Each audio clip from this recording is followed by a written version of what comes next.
Ukrainian artillery unit members fire towards Kherson on October 28, 2022, outside of Kherson region, amid Russia's military invasion on Ukraine, AFP.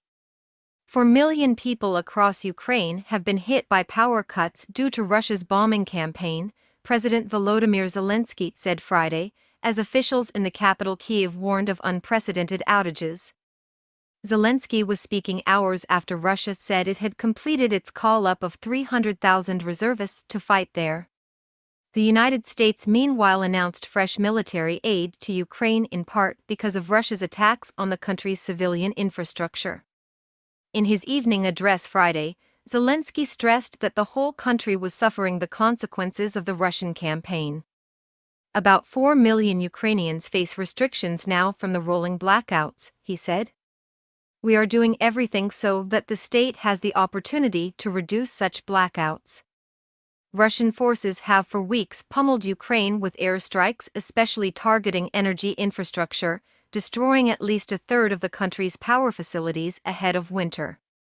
As a result, energy company DTEK, the operator for the Kiev region, warned Friday that Russian strikes meant it would have to introduce unprecedented power cuts there to prevent a complete blackout.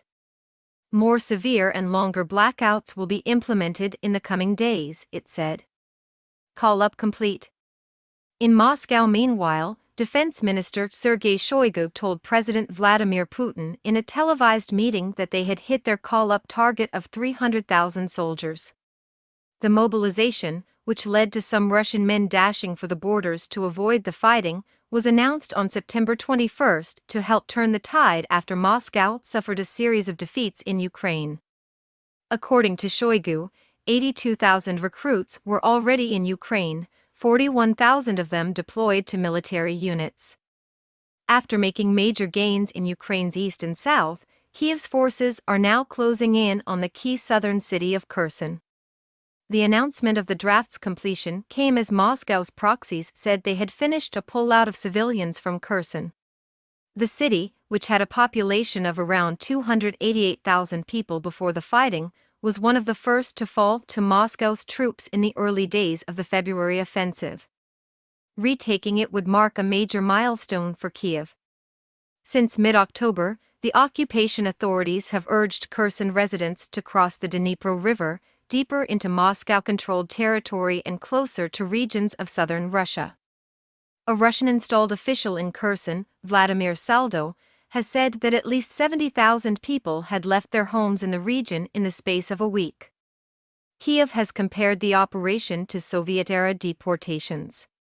Russian losses.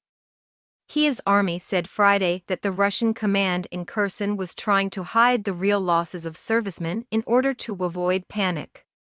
In one indication of Russian losses, Chechen leader Ramzan Kadyrov said late on Thursday that 23 of his fighters had been killed in battles around Kherson this week, with dozens more wounded.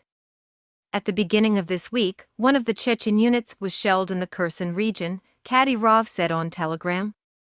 The Kremlin ally, who rarely reveals defeats, admitted that losses were big on that day.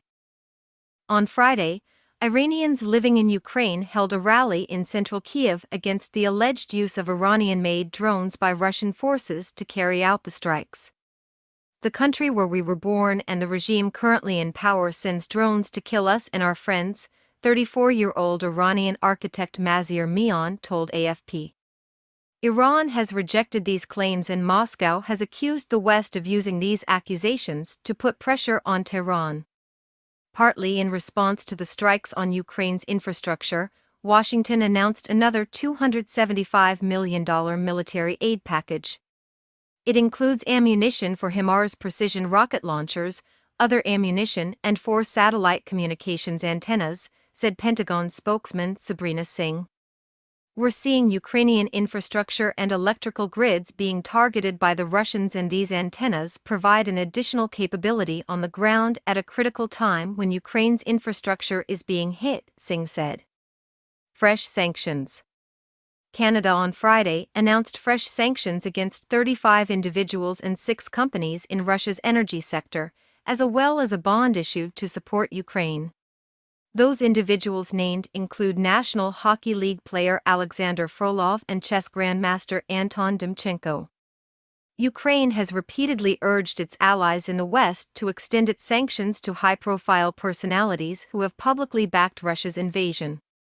At the United Nations on Thursday, Adedeji Ibo, UN's Deputy High Representative for Disarmament Affairs, said he was aware of a Russian complaint alleging biological weapons program in Ukraine.